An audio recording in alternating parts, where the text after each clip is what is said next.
pengembangan untuk penguatan multi usaha. Ini selalu kita dampingi terus ya. Kita berikan pendampingan ya, sehingga tidak stuck di dalam satu kondisi saja ya. Di dalam penguatan multi usaha ini kita melibatkan para pihak. Ya. Ini sinergi para pihak. Sinergi para pihak ini ya kita lihat itu ya, memang kita harus kalau melihat perhutanan sosial kita harus semua, bukan saja kita dari pemerintah atau pemerintah pusat, tapi juga pemerintah daerah sampai dengan pemerintah desa atau nagari. Ya, ini kuat. Jadi memang kita proyok gitu loh. Artinya kita melihat inilah kondisi yang harus kita kerjakan secara bersama-sama. Ya.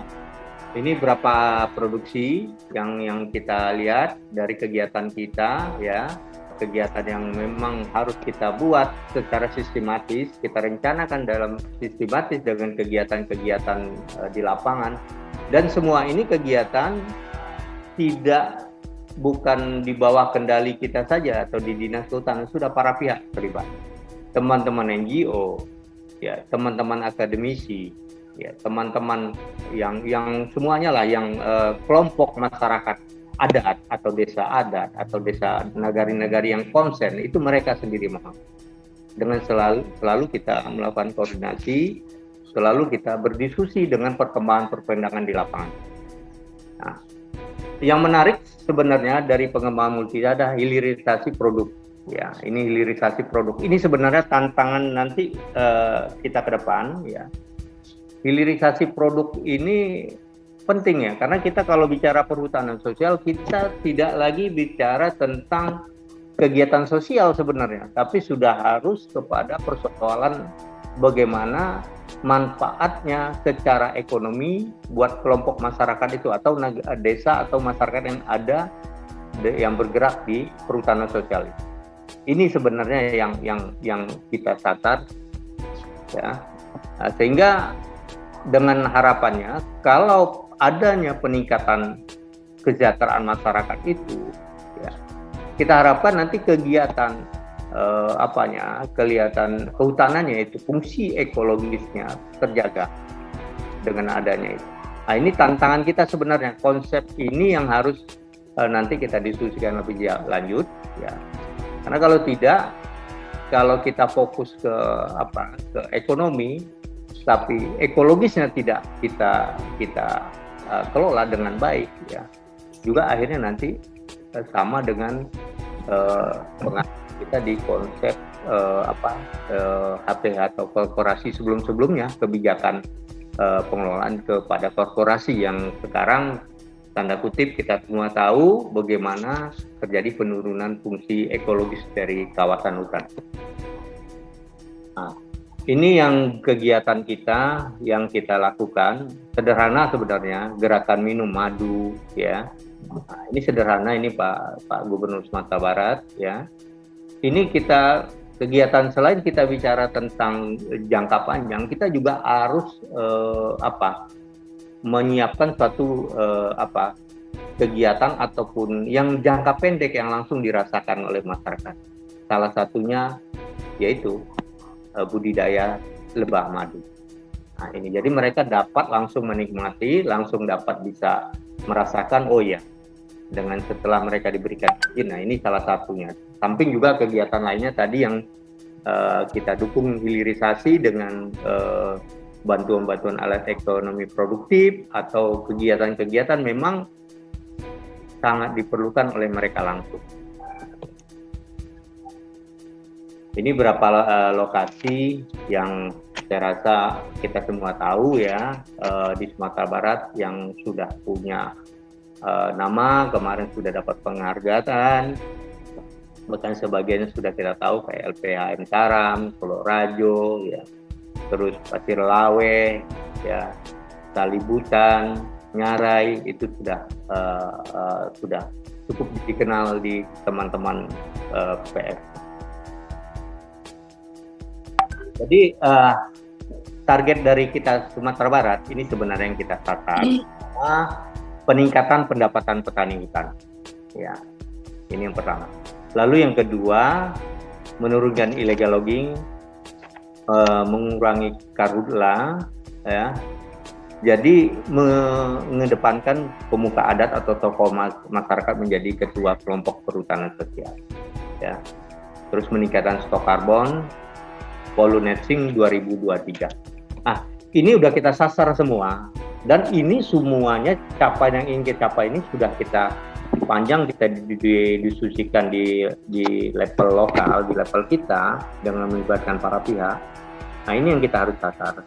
Kita harus coba arahkan seluruh kegiatan PS yang ada di Sumatera Barat sehingga jelas ya bahwa kita punya sasaran selain kita kesejahteraan juga sasaran ekologis dan sasaran sosial kita kawal terus ya. Ini kita lagi menyusun, doakan ini terus tiap hari nih. Saya sudah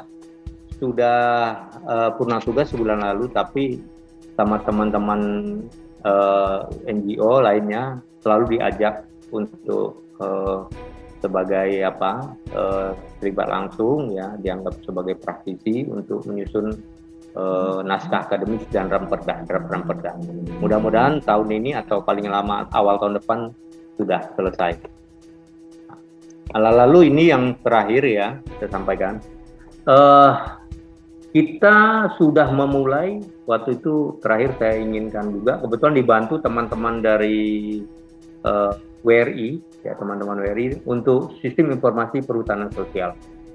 Jadi ini berapa kali saya sampaikan ke teman-teman, tolong semua data, mulai data penyiapan sampai ke bisnis usahanya terekam dengan baik. Ya, tolong dibuat. Secara ini sudah kita bahas, sudah berapa kali saya sampaikan ke teman-teman di pendukung kegiatan ini. Jadi semua data-data tentang PS Sumbar udah kita rekam, ya kita rekam. Nah, ini terus kita kembangkan, mulai dari penyiapan sampai dengan pengembangan, ya sampai dengan ke pengembangan. Dari 171 tadi itu yaitu kelompok tadi kita data dengan baik. Terus nanti ini kan terus data terinput terus, data baru masuk terus, nanti kita teruskan. Nah, termasuk juga penilaian dari level-level di mana posisi masing-masing kelompok itu, ya mulai dari KPS sampai KUPS-nya. Ya, ini kita lihat secara detail, kita pelajari, lalu kita diskusikan di mana masalah. Ya. Jadi itu Mbak Tami.